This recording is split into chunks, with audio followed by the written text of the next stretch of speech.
Good. Okay, first off, thank y'all so much for coming. Um, I've been teaching history for since 2008, so it's always been a passion of mine.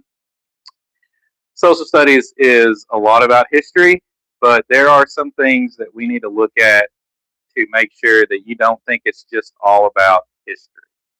All right. So, okay. So we're following this outline here. So this is kind of what we're going to talk about. So let's just talk about the content breakdown. So it says the GED Social Studies test is 70 minutes. All right, it is the shortest test. So it, you don't have that much time. It consists of roughly 30 to 35 questions that assesses your ability to analyze, interpret, and apply information. All right. So, so a lot of times people are like, well, I don't know history. Well, just keep in mind that it is analyze, interpret, and apply information. That's it. It's just reading comprehension. All right. However, the topics are not just random reading passages like in the reading test. It covers civics, government, U.S. history, economics, and geography. And there are no breaks.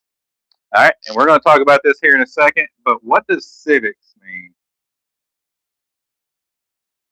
Anybody know what civics means? If someone asks you if you're doing your civic duty, what does that mean? Your civic duty. Civic. Like, yeah. So John F. Kennedy has a very famous quote. He says, "Ask not what your country can do for you, but what you can do for your country." So a lot of times people forget that there are things that we are supposed to do as citizens. We're supposed to vote. We're supposed to obey the law. We're supposed to, can't remember the exact verbiage, but help for the general welfare. All right. So there are things that we're supposed to do as citizens, and that's going to be some on the test too. All right. Remember, we talked about 70 minutes, shortest amount of time, 35 questions.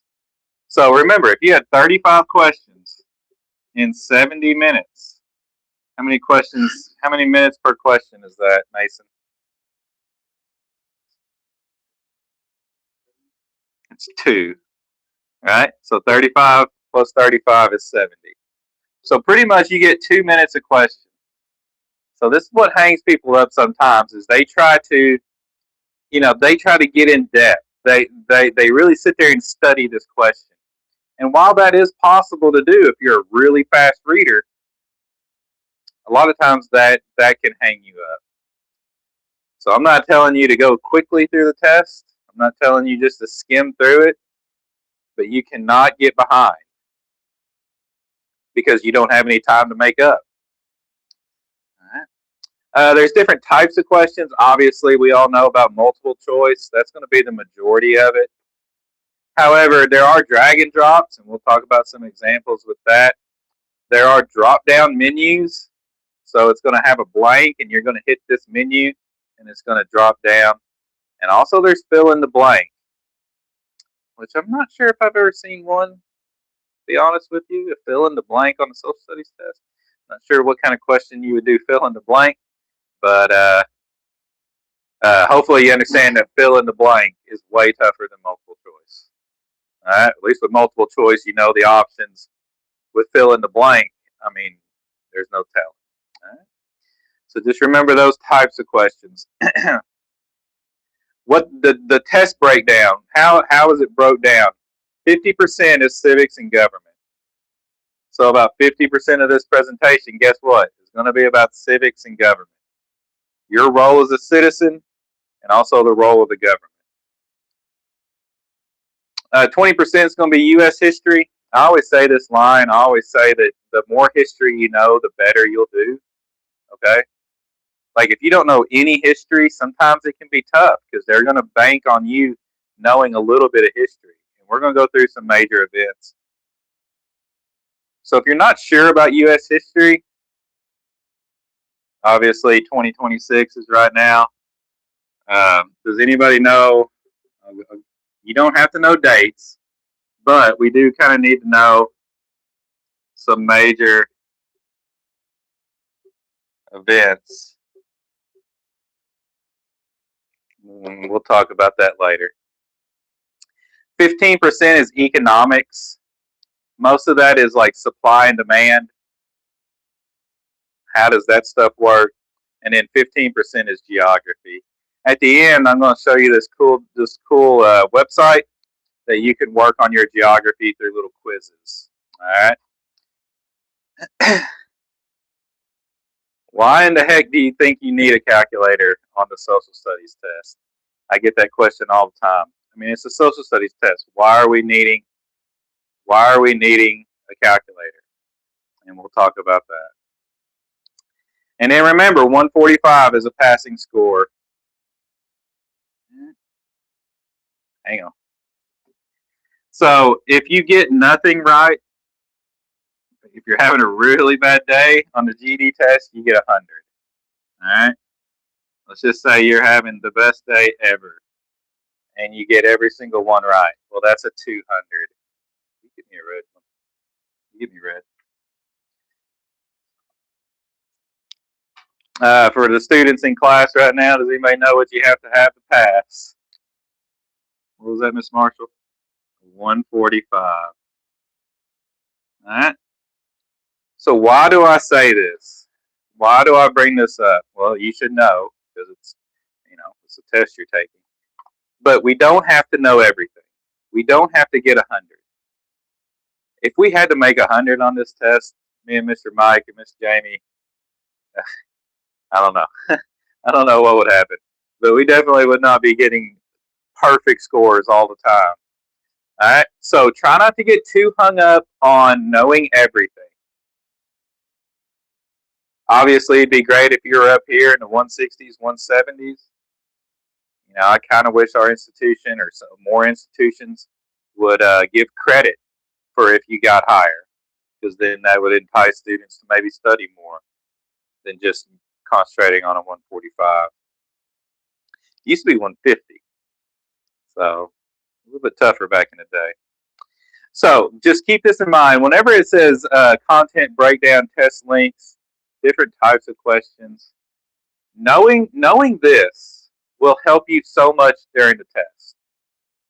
Sometimes students are like, well, I don't need to know that. Well, it's going to help you, and it's going to help give you perspective and maybe make you less nervous.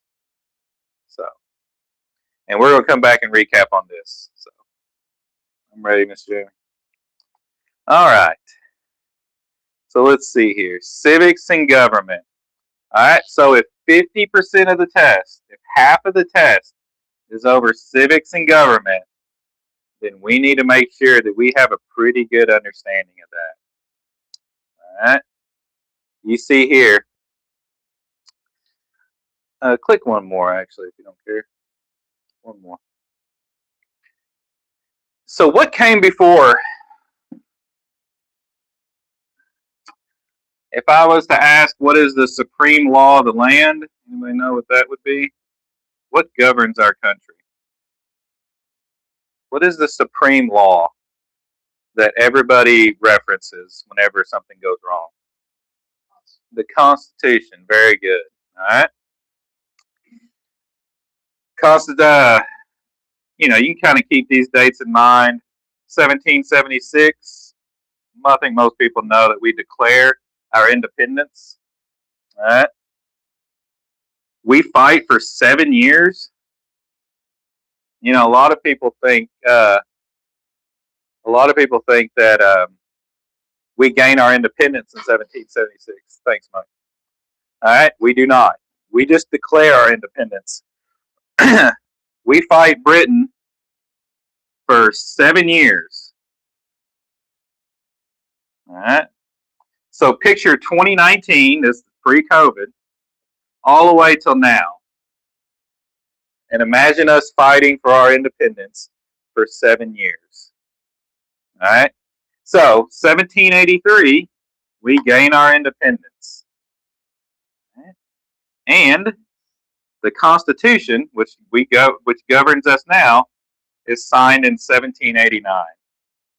This 6-year period, it's called the critical period, because we have to figure out how to make all this work. How do we make sure that all the people that died during the American Revolution did not die in vain? How do we make sure that the authoritarian government that we were fighting against for 7 years doesn't just come about on the American continent? Uh-huh. One of the things I see a lot during the social studies test is this contrast between the Articles of Confederation and the U.S. Constitution. All right. The Articles of Confederation is what we were governed during this time and also into this critical period. All right. So this is the way. Whenever we declare our independence, we say we're our own country. So we have to have something that governs the 13 colonies. All right. It was a good document, but it had flaws. All right. So as you see, all states had to agree to amend the document. Each state got one vote. Congress, the only branch of the federal government was Congress. And they were dependent on states. Kind of a really complicated arbitrary system. Full sovereignty, all the states. And 9 out of the 13 states needed to approve a new law to pass it. So, the Articles of Confederation, who has the power? The states. And why did they do that? Why did they do that? Because they wanted to decentralize power. So if there's one tip I can give you during the social studies test, is if you're ever taking it and it says, hey, there's this power right here.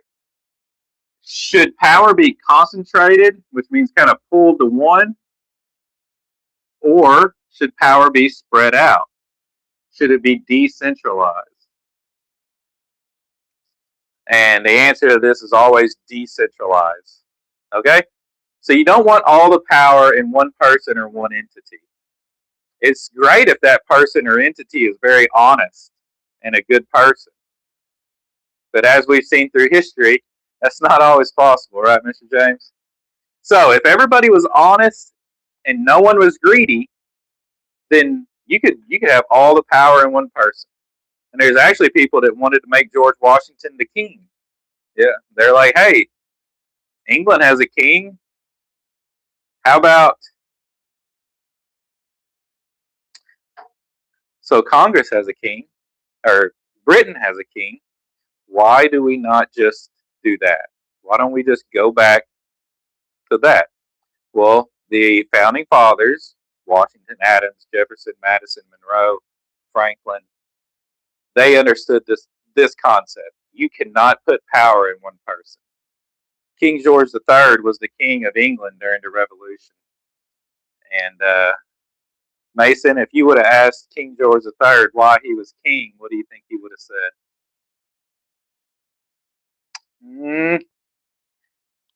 Mr. James, do you know? If you were to ask King George III in 1783, why is he the king of England?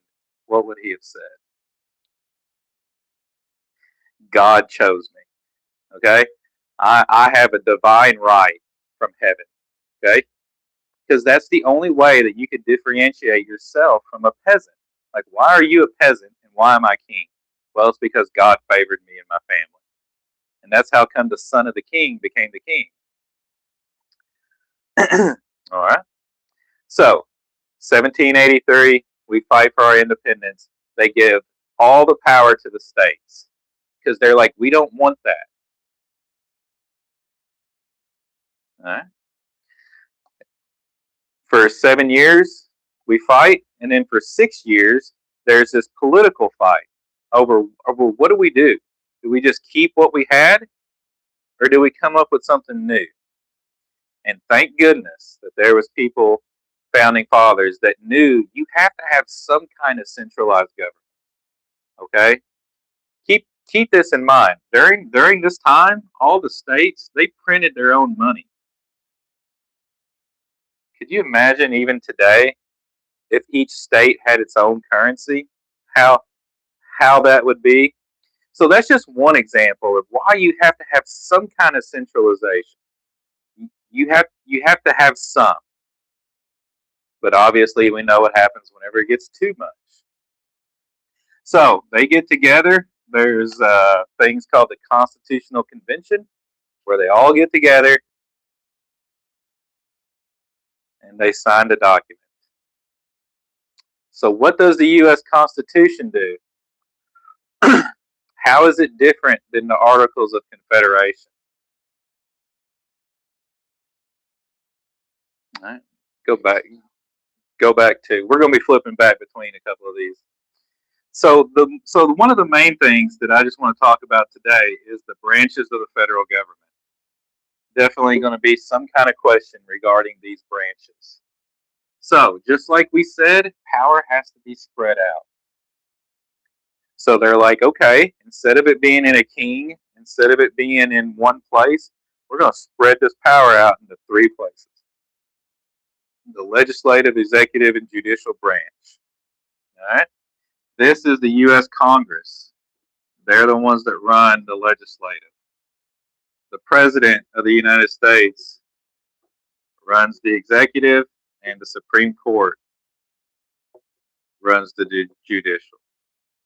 So they're like, look, if we break this up into third, and third, then theoretically, this government will never get too powerful to infringe upon our rights. Right. And let's just go through some of this. So what is Congress's job? Congress's job is to make law. That's it. All right. What does the president do? He signs and enforces the law. And then if there's any issue, right? So we have the freedom we have the freedom of assembly. So we can get together if we want to as groups of people.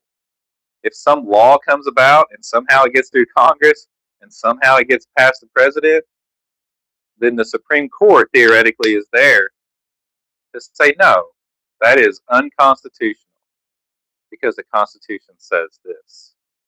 All right? And this is pretty unique. You know, a lot of people think around the world that all these countries kind of have what we have. And they may have some forms of it, and it may be like out into ethos. It may just be like out into ether, but it's not written down. And that's one thing that I'm so glad that they did is they wrote this stuff down. So there's no question.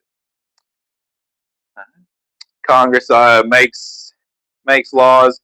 Anytime every time a new president comes, he or she usually appoints its own people. Congress's job is to approve those. You get 2 senators from each state, and then so you have senators, but then you have representatives. There's 435 representatives and 100 senators. So there are 535 people that are chosen to go to Washington and represent us. Here in Arkansas, we have 2 senators, and we have 4 representatives. So come 2028, whenever we have another presidential election, and they say that Arkansas has 6 electoral votes, that's how we get there. And then whenever California says they have 53, I think. Now we have 2 senators, right? But that shows you the difference in population, because these representatives are based off population. So the bigger states have more representatives. All right. So just keep this concept in mind during the social studies test of these 3 branches of the federal government, because they're going to ask you a question somehow, some way that ties into this. All right. Yes, sir. It's 2 senators per state. Right? Yeah. Okay. Yeah. So, and that's why we have. Does anybody know what the term? What do we do to help make sure those numbers are right? Like every 10 years. What do we do every 10 years? A census. So why? Nah, it's every 10 years. Yeah. So why does the government come around every 10 years and try to count everybody? Is because they have to know this representation. They have to know how many people Arkansas has. They need to know how many people California has to set these. We're going to come back to this a little bit, but just remember this. Just remember this idea of you do not want power concentrated. You want power separate, spread out.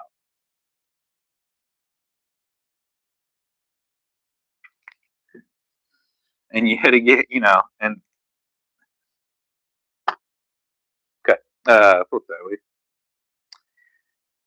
So another term that will probably come up is checks and balances. So why did they choose three? Why didn't they just do what the Articles of Confederation did and say that states have all the power? It's because what if those states get corrupt? So you have to have what they call checks and balances. Each branch has to check and balance the other. All right? And this is a really good, remember, like, you can find all this on the internet as far as Google, at least these graphics. Okay.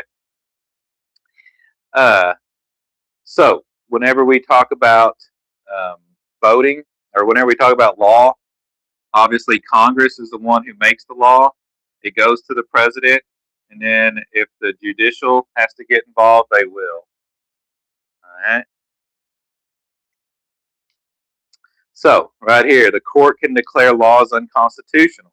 So if the president or the Congress passes a law that's not constitutional, the judicial branch can take care of that. All right. The executive branch or Congress makes a law. Guess who has to approve it? The president. However, there's a word that we probably need to know, and that's called veto. So the president can veto laws that Congress has passed. All right. So just keep this in mind. Keep this concept of checks and balances in mind. This is why our country is unique. All right. I think it's the best system of governing people ever created by man because it has this concept of power is separate. Now, can it be manipulated? Can people come in and take advantage? Absolutely. Okay. It's not perfect. I don't know if there is a perfect system of government. I guess that goes back to people not being greedy, Mr. James. If everybody was fair and honest, yeah, you could. All right. So nobody knew that better than the founding fathers. Every single one of us in this room and listening has lived under this system. We have never lived under one authoritarian person who controls everything, who makes the law. Just think about this. Think about if a policeman woke up one morning, went to his normal patrol route, and instead of 55, he says the speed limit is 35 now. And then he or she pulls you over, gives you a ticket. A month later, you go to court, and guess who you're standing in front of? That policeman. And you're having to try to appeal to that policeman. That is what living under the British Empire, King George III, monarchs was like. No, we want one person who makes the law, 55 miles an hour. We want another person to enforce the law. And then, if we want to, we can petition in front of someone else to say that that's not fair or I didn't do that. All right. So instead of just one, we have three. And that's the way you want it. You want things spread out. All right. Go to the next one, please. So coming back to what we were talking about a second ago, Articles of Confederation versus the U.S. Constitution. This is what was. This is what got us through the Revolution. I call Articles of Confederation the 1.0 version, if you will. Okay? And then what's the Constitution? It's that 2.0 version. It's the updated version. It's like Windows 11.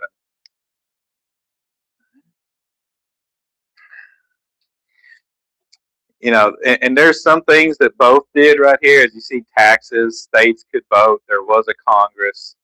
There was some military. But the U.S. Constitution, I would need 2 weeks probably to go through the entire U.S. Constitution and talk about, the differences between them. But instead of the states being in charge, guess what this says? Constitution is the supreme law.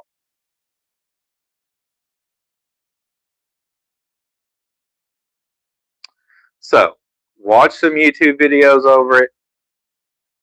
You learn social studies the same way you learn math, the same way you learn anything else, through repetition, through doing it over and over and over again. Watching a YouTube video 4 or 5 times over a span of a week. Watching some documentaries.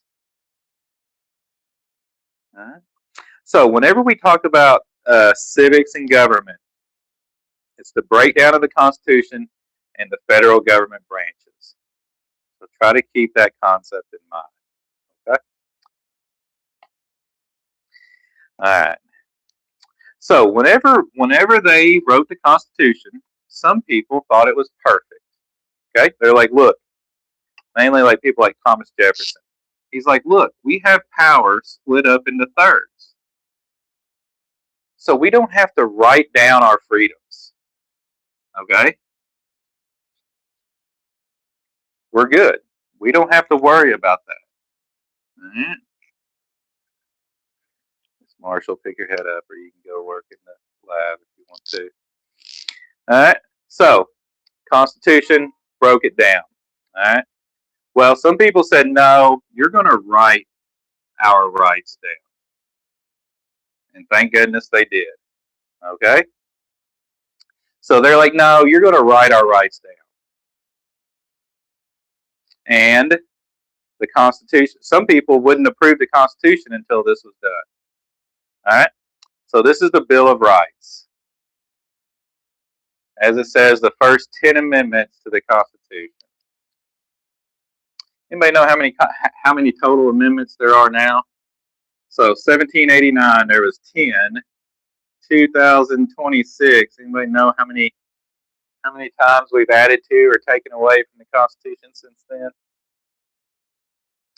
17 times. So as of right now, there are 27 amendments to the U.S. Constitution. All right. So, obviously, some of these are, 19th Amendment, women gained the right to vote. 13th Amendment ended slavery. 14th Amendment defines American citizenship. I think the 26th Amendment lowered the voting age from 21 to 18. So you used to have to be 21 to vote. So they lowered that. I think the 27th Amendment was passed maybe in the late 80s, maybe early 90s. And it pretty much said that Congress can't give themselves a raise, I think, in the last year of their term. So, I think Congress started getting a little smart, and they're like, hey, before we leave, let's give the next class a raise. I haven't looked at too much into the 27th Amendment, but that's what that did. So, one thing that they're going to do is they may kind of quiz you a little bit on these rights. And as, citizen in America, as someone living in America, you should know this. All right? And I'll give you an example. So the First Amendment has 5 freedoms in it. And we'll talk about these. But I'll give you an example of what a test question might look like. They might give you a picture of protests. Okay? Doesn't matter what they're protesting. Okay? It might show you a picture of people protesting. And then it'll have these 5 freedoms. It'll have speech, religion, press, assembly, and petition the government. Petition the government means if you don't like a law, you can ask that it be changed. Guess what? During the American Revolution and under England, if you didn't like a law, you could protest it, and they did some. But there really wasn't an avenue to where you could protest a law. So they may show you a picture of people protesting, and you'll have to drag and drop the freedoms that apply to that these people are exercising. All right. So right here, this kind of shows a picture of someone on a box and talking to citizens, and maybe he's protesting something he doesn't like. All right. So he is definitely practicing free speech. He is practicing freedom to assemble. So people assembling like this. And then he is also practicing the right to petition the government.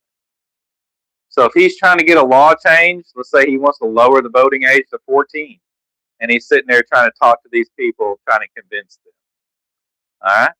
So understand that during the social studies test, they could give you a situation, and then you have to take these rights and apply it to that situation. What right are these people using? All right. So remember, like people always like, what's in the First Amendment? What freedoms are in the First Amendment? And usually people say like right to bear arms, right? Well, that's the Second Amendment. But there's 5 freedoms inside the First Amendment, and let that be an example of how important these are. Why didn't they just make one for each of these? Because they're like, these are the most important ones, and then we're going to put them number 1. All right. During COVID, a lot of people are, I was reading the other day about this court case,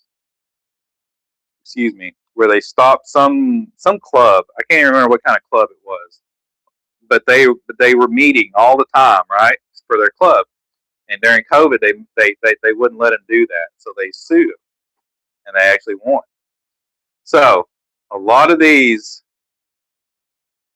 a lot of times in U.S. history, these 5 get pressed. They get challenged. Obviously, the second one is the right to bear arms. There's a debate on whether or not that means that the Army has guns, or that means that you can have a gun underneath your bed. That is a conversation or a debate. The third one is really not. We haven't seen this. If you know what the word quartering means like housing. So under the colonial period before 1776, if a bunch of British soldiers showed up, guess what? You had to put them in your house, and you had to feed them. Now, keep this in mind. If I don't know, if a country invades America and we are under war, right? Let's say a country's crossing the Mississippi River, invading Arkansas. The U.S. government and the U.S. military can come into our homes and stay and use that. Okay. During wartime, things are different. Okay. But the British were doing it whenever under peacetime. They were just, and if you ever study a little bit of what kind of personality these British soldiers had, you should go research that a little bit. Number 4, no illegal arrests and searches. What do the police have to come into your home? A search warrant, right? It has to be like, hey, we think you have something. They just can't come into your home.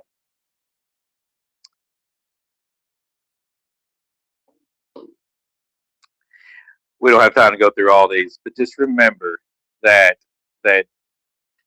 some of them are double jeopardy, right? You can't be tried twice for the same crime. The 5th one is I plead the 5th. You hear that a lot in court. You don't have to testify against yourself, and you have a right to a fair and speedy trial. You ever heard that expression? They locked me up and threw away the key. That's what would happen under the British. What, 48 hours, Mike? How long can you be held for without being accused of a crime? 24 hours, 48 hours? I can't remember. 48? I think so. So you can't be held for more than 48 hours before they accuse you of a crime or you get set free. Yeah, you have a right to a jury trial. You can't have crazy bail. Back in the day, they would just set a bail so high, and this was before the days. Does anybody in here know how much you have to pay for your bail? Like if someone says you have a $50,000 bond, how much do you have to pay of that to get out? It's 10%, right? So, but before they would just, there was no 10%. You had to pay it all, and this 10th one, man, this 10th one's going to cause some issues throughout our history. And pretty much the 10th one says that if it's not in the Constitution, it's up to the states. All right. So slavery is going to fall underneath that. The right for women to vote fell underneath that. A lot of states allowed women to vote before the 19th Amendment.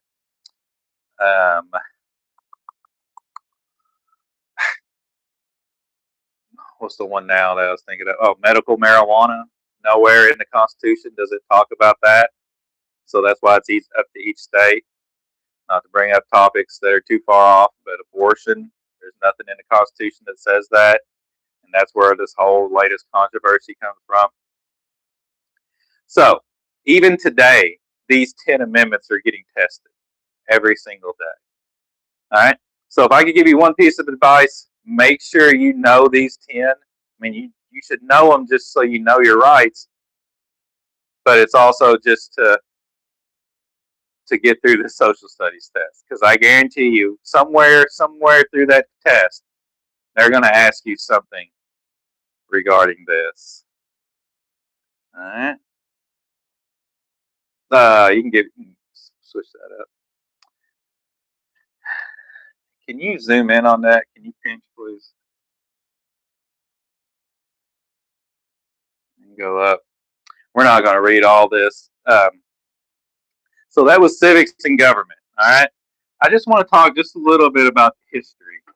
All right. Obviously, I can't sit here and teach you all the history of America in a 90-minute thing, but I do want to just kind of point out some things.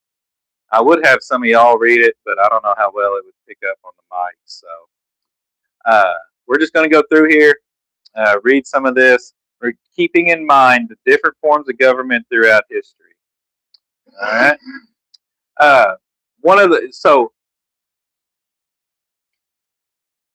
So let's talk about the system of government in the United States. This is a representative democracy. In this form of government, the citizens vote to elect representatives who make and execute laws. To understand this form of democracy, it's helpful to first distinguish this democracy from other forms of government. All right? So keep this in mind. At the federal level, in Washington, D.C., we are actually a republic. All right? At the state, county, and city level, we are in my opinion, 100% democracy. All right? A democracy comes from ancient times. It means the rule of the people.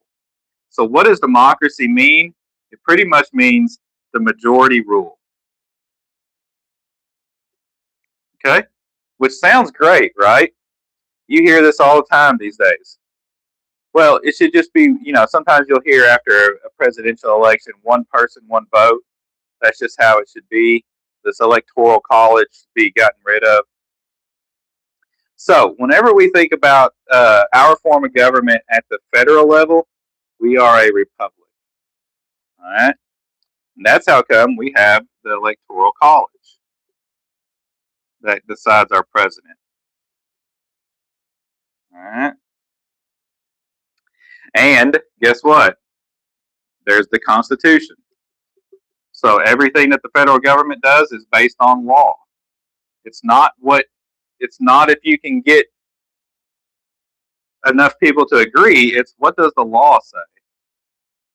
Keep in mind, majority rule means 51 out of 100.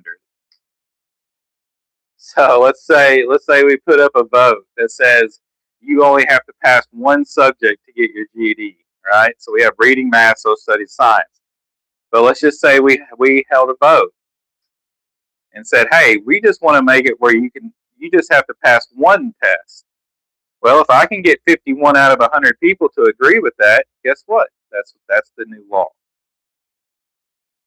However, under a constitution, under a republic, we would go to the law.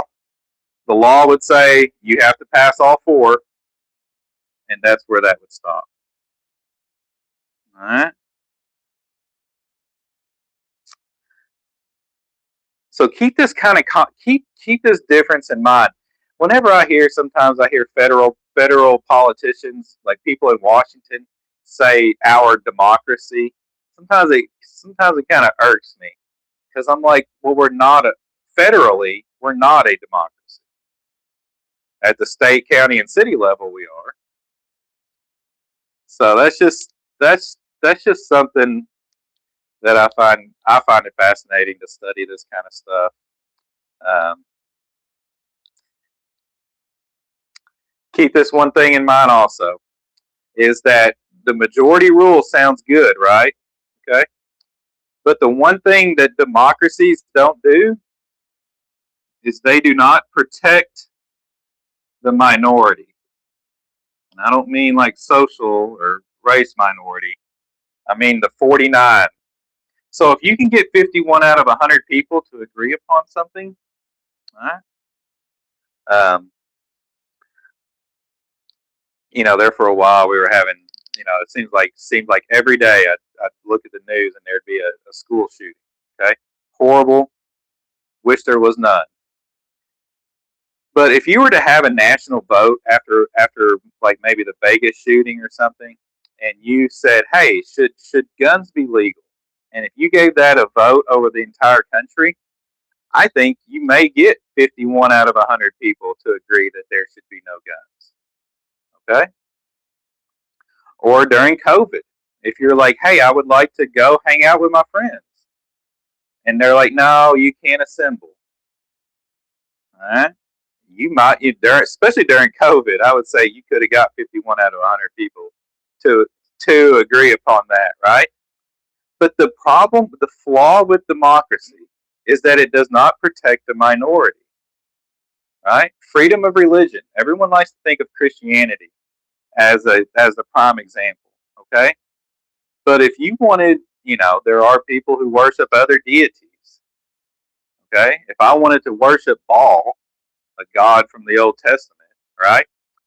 The freedom of religion protects me. Like let's say there's 100 people, 99 of them worship the Abrahamic God, either through Judaism, Islam, or Christianity, and I was the only one who worshiped Baal. Well, guess what? The freedom of religion protects me. It protects the one, even if the other 99 are doing something different. All right. So that is what's great about a republic, is because there's a law that says freedom of religion. So it doesn't matter which religion, it doesn't matter which God, you are protected. All right. So just keep this concept in mind: is that they're going to talk of the difference between democracies, anarchy, which means no government, means rule of the mob. Hopefully, everybody understands why that's not good. You don't want to live underneath that. Authoritarian rule right here, such as dictatorships, fascism. All right. So just keep in mind. Scroll up just a little bit, Jamie. Keep this in mind. Try to study a little bit about the U.S. system of government, the historic basis for the U.S. system. Why did George Washington and Benjamin Franklin create something new? Why didn't they just go do what other people were doing? So understanding this historic basis is definitely will help you on the test. Okay, pinch out and go to the next one.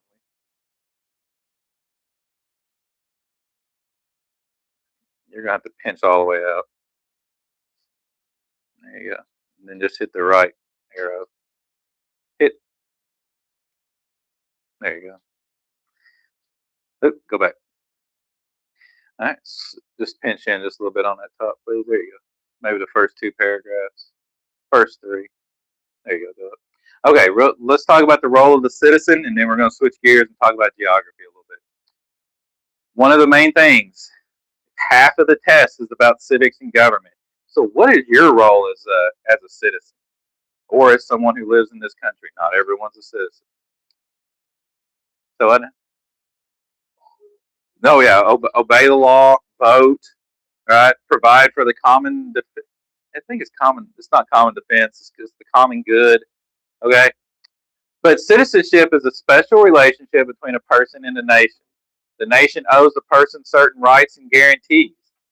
In the U.S. Constitution, does anybody know what the government promises us? What is in the Constitution? The government says they will protect our what? Three things. I mean, now life, Life, liberty, pursuit of happiness. And this comes from John Locke. He was an Enlightenment thinker. He said the pursuit of property because most people were farmers, right? So Jefferson took that and just said the pursuit of happiness.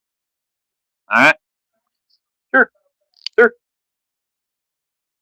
mentioning the change because he was saying Yeah. I was reading that. Isn't it because only a certain group of people own land, and so that only pertains to Very good. Yep. Yeah, and that's that's. I wish you were in my history class. We could dive deep, but just the land gentry they called them. Keep this in mind. Before I don't even know. Before 100 years ago, you were born into whatever your situation you were in. So Mason, if your father was a cabinet maker, guess what you'd be? Cabinet maker. There was there was no upward mobility or downward mobility, really. You were either down or up. So the one great thing about our country is that we have a middle class. We have this idea that and the land of opportunity, right? So why did so many people come here? Because they come from a place where you're born into whatever position you're at. One of the things we always heard as a kid is you could be president one day. That is not the same for most countries in the world. You had to be one of these land owning elites. All right. So the Constitution. So whenever it says the nation owes the person certain rights and guarantees, if you go to the Constitution, so this is kind of where we have this contrast these days. Sometimes is some people look at this and they're like, okay, as long as no one's trying to kill me, as long as I'm free, okay, to do whatever I want or to do nothing, whatever, and as long as there's no barriers set up between me and what I want to do, right? So for a long time, African Americans, there was barrier after barrier after barrier. So so this pursuit of happiness, just make sure there's nothing in my way. All right. So some people, I would say these are really small government people. This is it. This is all you can ask of the government. But, through the last 200 years, we've seen the U.S. government take on more and more and more roles. Social Security is just one example, right? I think it's good. I think there needs to be some kind of safety net for people once they get a little older. But some people think this should just be getting rid of. It's not the role of the government to do that. All right? And that's just where we get into different debates. All right, so the nation owes the person certain rights and responsibilities, but the person has certain rights, or I'm sorry, the person has certain obligations to the nation. Thus, citizens of the United States have both rights and responsibilities. All right. Let's see here. Our rights of citizenship are established in the first 10 amendments, right? So we already talked about those. One of the most fundamental rights of U.S. citizens is to participate in our nation's political life. So I would say if you were to ask the founding fathers, what's the one thing that people need to do as citizens? They would say vote. You have to vote. Nowadays voting is almost seen as I think by some people, as just something you can do or not do. Like it's not that big a deal if you miss voting day. Well, for a long time, it is what made it is how you showed your citizenship. Now, obviously, for a long time, it was only open to men, white men, landowning men. All right, so there's a lot of barriers that would set up. But the number one thing that I would say that they would say you should do is vote. Abraham Lincoln said that we have a government of the people, by the people, and for the people. So the by the people part requires that citizens take responsibility. And what are these responsibilities? Uphold the law. Even if you don't like it. Like sometimes I don't like driving 55. I'm in a hurry. So I stick it on 61 and I go. All right. So upholding the law is our number one. The national welfare. That's what I was thinking of. As citizens, we also make contributions to the national welfare. Our taxes pay for services. Okay? And also by voting. All right? So just keep this concept in mind that there are different forms of government. Why is ours special? I mean, there's so many reasons why it's special. I just kind of gave you a few here. But try to have that concept in mind before you take the test. Keep in mind this difference. Yes, Mr. Jackson. What was that last you said? All the wrong make contributions to the national welfare. Da, da, da, da, da. I mean, that was it, I think. Our taxes pay for services that the government provides. And voting, yeah, there you go.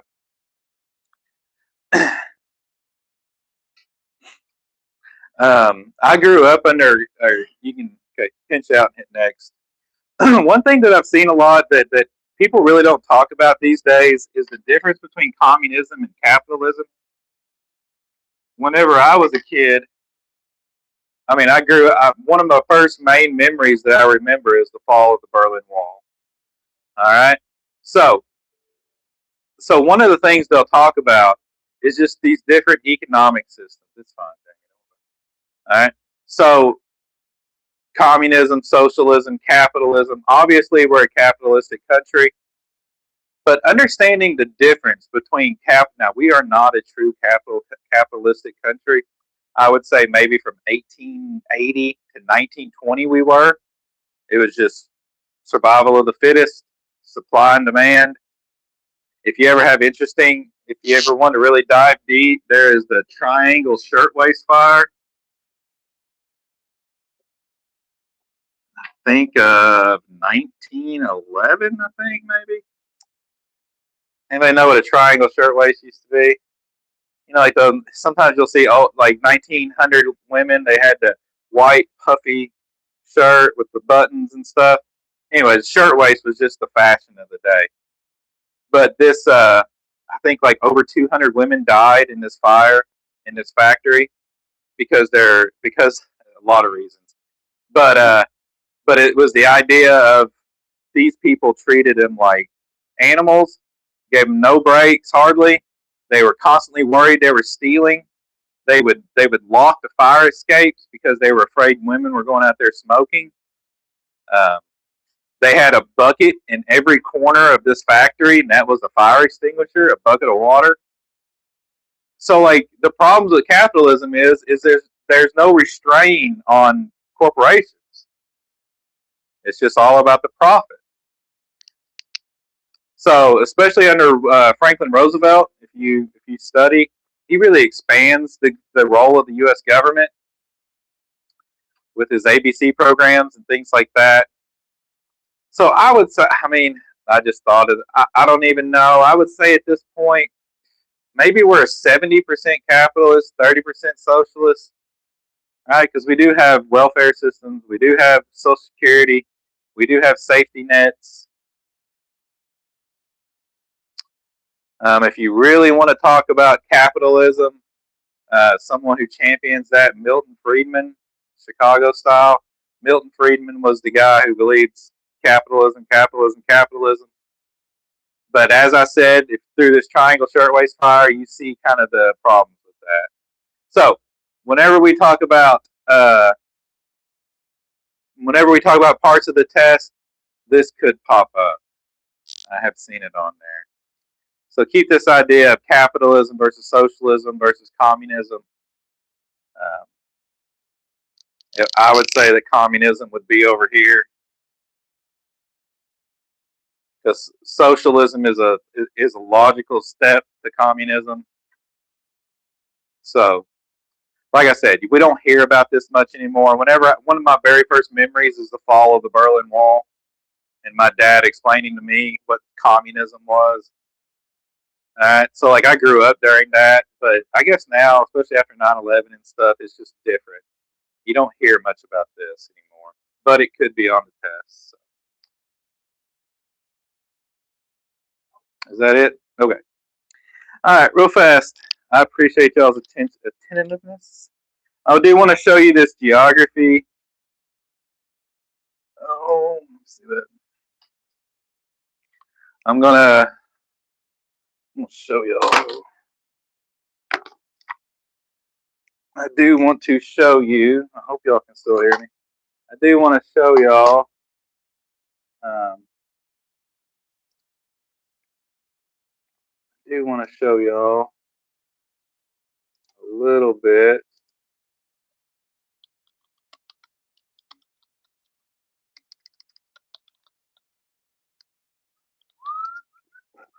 about some map quizzes. This is here, let me erase this. This is Satera map quizzes. It's a very good website where you can come and do map quizzes. Excuse me. It would be great if you knew where the 50 states were. I don't think it's going to make or break.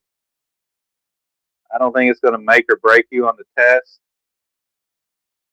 But one thing that would be the world's continents and oceans. Okay, so I would say if you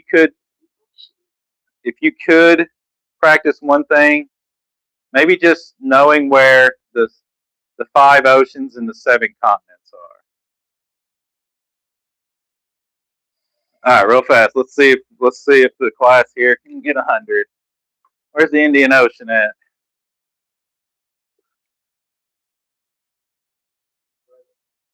This one? Here? Right there. Very good. That's the Indian Ocean. Pacific? This one? Very low. Very good. Pacific's over here. Where's Africa at?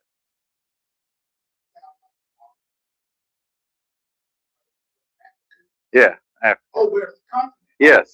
Yeah. Right above. Okay, very good. Awesome. Europe? Right above Africa. Good job. South America? Very good right here. Australia? Bottom right. Very good. There you go. Arctic Ocean? Very top. Very good. Okay, and like whenever I was growing up, and maybe I just missed it, but there wasn't a Southern Ocean. It was just, I don't know. But I think nowadays that like if there's an Arctic Ocean, theoretically there's probably like a Southern Ocean. Atlantic Ocean, right here off our east coast.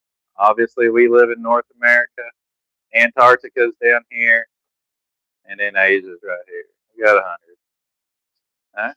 Yes, sir.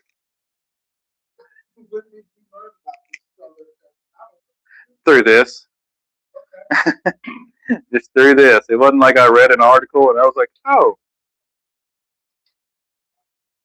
No, you're good. We're in the northern hemisphere. Grew up in Australia, South America. Okay. Gotcha. You learned about the Southern Ocean, but you didn't learn much about the Arctic Ocean. That makes sense. It had nothing to do with your country's trade routes. I think I remember 4 oceans, but now I have to try to say 5 oceans. So, am I good right here? Can you see? Okay. Okay. So just keep in mind a little bit. What did it say at the beginning? 10% geography. Can't remember. 10% geography. 15. Good. So 1.5 questions out of 10 will be something about geography. All right. And we're coming to the end of this, wrapping it up soon. And because we're going to work a little bit, I do want to work a little bit, show y'all a couple of problems about some math coming up. So, all right, real fast. At every one of y'all centers, at the Newport Center, Mark Tree Center, definitely here in Jonesboro, you have these visual literacy books. All right, visual literacy. Mr. James, do you know what the word literacy means? Anybody? Yeah, okay. It's close. Anybody have a little bit more specific answer? It is your ability to read and write. Okay? So if someone can read and write, they are literate. Okay? Alright? And that's why if someone can't read and write, do you know what they call or what illiterate? This is a little what's this word? What's this word? Okay, so remember if you see IL on the front prefix, then you know it means like not. Or I'm not sure exactly what it means, but it just means non, like non legal, non literate. Okay.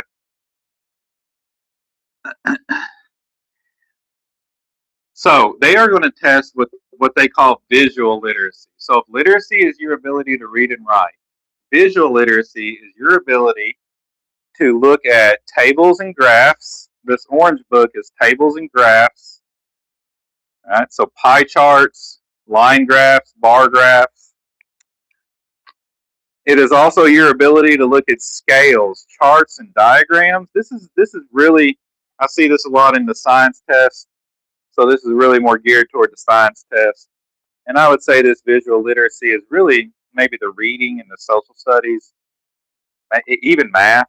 I mean, it could be, I would say, all the subjects. And then remember, for social studies, 100% you need to work through this book. The last week and a half of our 8-week cohort that we do is revolves around these books. Okay, so keep in mind, yes, it is about reading paragraphs, answering questions, but it's also about your visual literacy. 3 things that I want to talk about for social studies is maps. Okay, so why do I have all this here? Why do I go through map? I mean, I just like maps, anyways. But maps, definitely going to have questions regarding maps. All different kinds too. Physical maps, which shows like rivers, mountains, population maps, population density maps. So any kind of map you can think of, you may get on the social studies test. Photographs. Anybody know when the first photograph was? I don't know the exact date, but I think I know the range. Well, the first picture? Oh no, that's I don't have time getting little. I think the very first. Jamie, you got your phone on you? Mike, you got your phone? I'm gonna say it's 1846, somewhere in Paris, and they just took a picture of the city. And later on, they saw someone shining someone's shoe, like 26. My apologies. Okay. I think by 1840s, 50s, you start having like the handheld ones that people start seeing. But so 1826 was the first photograph. All right. So ever since then, people have been using photographs to tell history. All right. And you're going to get all kinds of different photographs. What do they say about a picture, Mr. James, is worth how many words? A picture's worth 1,000 words. Can someone explain that to me?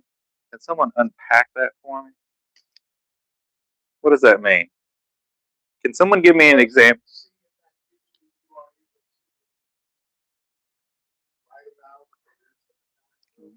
Well, kind of. I would say that.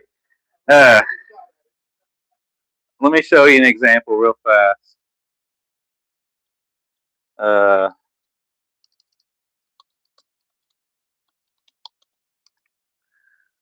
Paintings of slavery.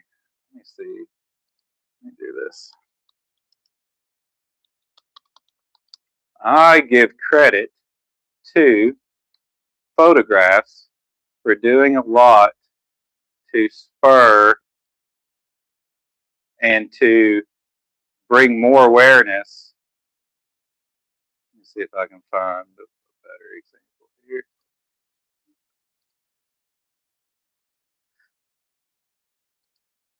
So if we look at this painting right here, okay, we all know slavery is horrible, especially if you study it. You know just how much more horrible uh, sugar plantations were than cotton. I'm not saying cotton was good at all. I'm not saying that, but sugar plantations were on a whole nother level of brutality. Okay, so this right here just kind of shows that, right? And it's a painting, so it doesn't. It kind of evokes maybe a little, I don't know what kind of feelings it evokes, but it doesn't. It can't show how bad it was. All right. One of the main reasons, especially in abolition in America, was pictures of slavery. All right. And probably the most famous picture is this right here. Yeah. Peter, a slave from Louisiana. What year? Okay. So, but so they in the 1850s they started showing pictures of this stuff. So that dramatically changes things. Okay. Let's see here. Got at least a minute to do this. The same concept goes for war, right? So if I show a picture of war, there's a battle. Oh, that's Lewis and Clark. Let's see here. Paintings of war. Here, I'll give you a good one.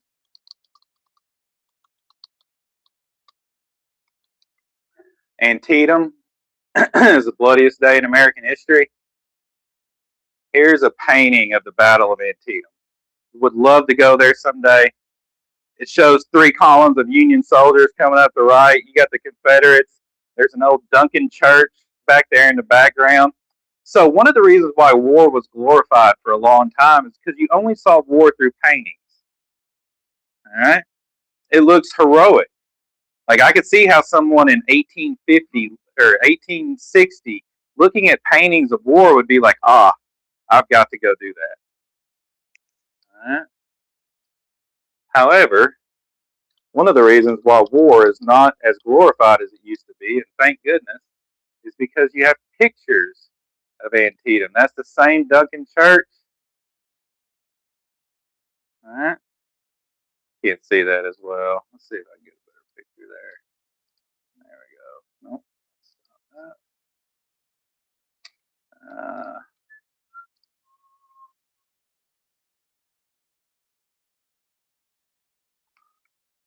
Hopefully you can see. This is the sunken road. If you know anything about Antietam, I think like 10,000 men died just in this one sunken road, they called it. So one thing that starts happening during the Civil War is you start having pictures of war. And there is nothing that makes me want to go anywhere near this stuff through these pictures. Right?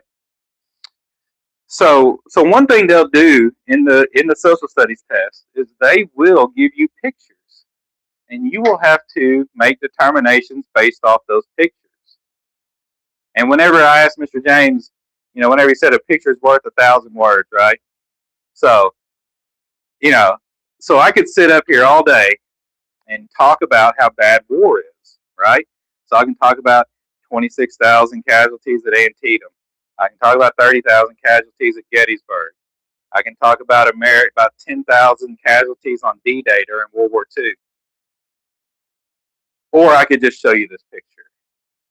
right? And it would probably do as much to explain to you the horrors of war. And just so you know, thank goodness, right? So even during World War One, I'm sorry, that's about 50 years after this, war was still a little glorified, but it definitely wasn't like it was before. And by this point in time in our world, I mean I think most people agree that war is bad, and we should avoid war at all costs.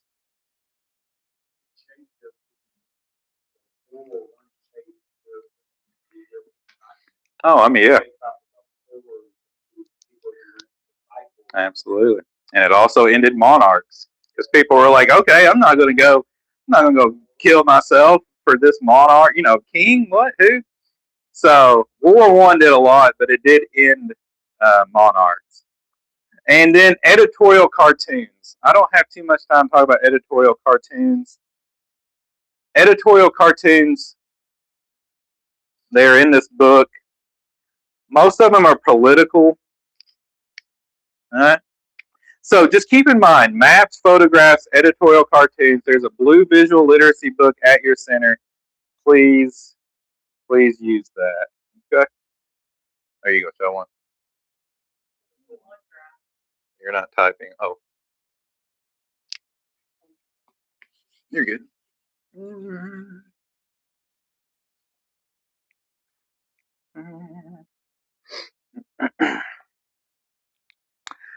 Editorial cartoons. I always like to talk about how back in the day, most people weren't going to sit there and read a big article. All right. And uh, that's pretty funny. Uh, well, it's may not be the best topic to do, but just keep this concept in mind. If you just want to find one, back in the day, people were not going to sit there and read this whole big paragraph about anything political or something like that. And a lot of times, people wanted a little joke, a little humor in their stuff, right? Yeah, very good. It may not pop up. Uh, the plumbing is in dangerous state. I've seen that one before. I'm trying to think if that was that's King. That's a British person I know right there. They're cutting up. I think that's England and France. Yeah, get rid of that. Get rid of this right here. Hit no thanks in there. The plum pudding is in danger. Actually, scroll down real fast. See if that's Britain and France carving up the world. So it's the British Museum. I just don't know who that. I don't know what that is. Okay. So this right here shows Britain and it shows France and this like Turkey and it represents the world. You can see Europe, Pacific, and it's just can anybody tell me what that's trying to say or what that's alluding to? Just exactly like England and France gobbling up the entire country, the entire world. I'm sorry. Obviously, very military uniform, so it's military. Two militaries carving up the world. Very good. Very good. Political cartoons is ask yourself, what's being made fun of there? And then you know the point of view of the creator. Okay. What's being made fun of?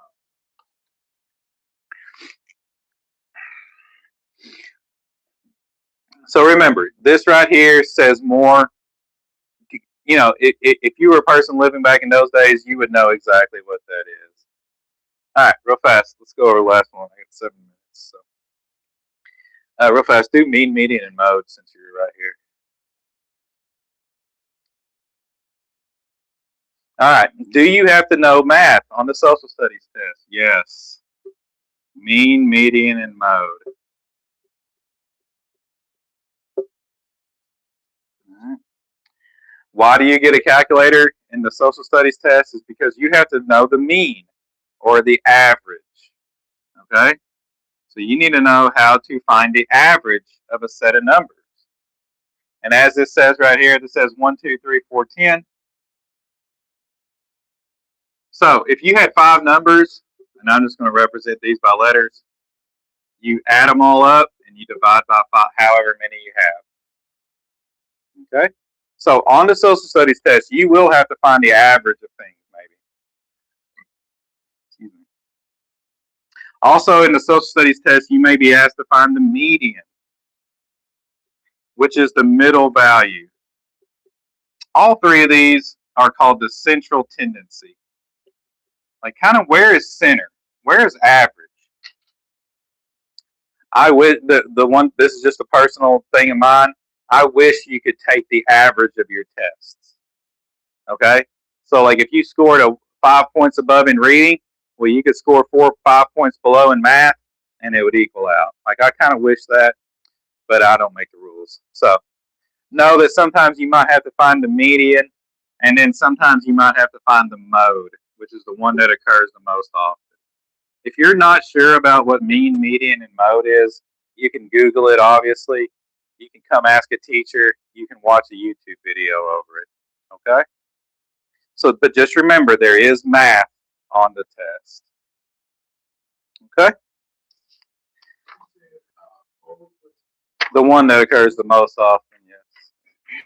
As a math teacher, I always teach my students, the middle of a highway is called median. So median is the middle. Mode is a slant rhyme for most. It almost sounds the same.